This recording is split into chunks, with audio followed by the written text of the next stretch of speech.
Kilian, could you explain once more the setup and what kind of measurement equipment you have here?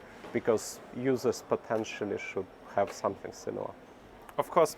So first and foremost, the most basic measurement device we use here on the trade show floor is the power meter.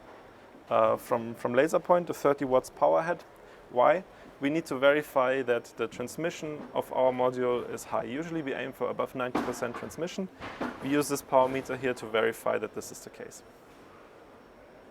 And what are the other measurement devices?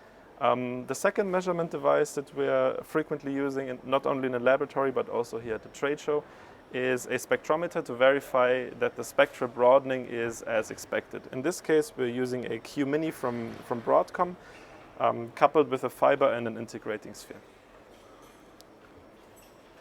Oh, that's a homemade integrating sphere. Exactly. Okay. And the third device we are showing live is the beam profiler from Synergy. Why? We need to make sure that the nonlinear effects that we are driving in the gas do not distort our output beam profile, and that the beam is stable. That's why we're using the beam profiler after the module.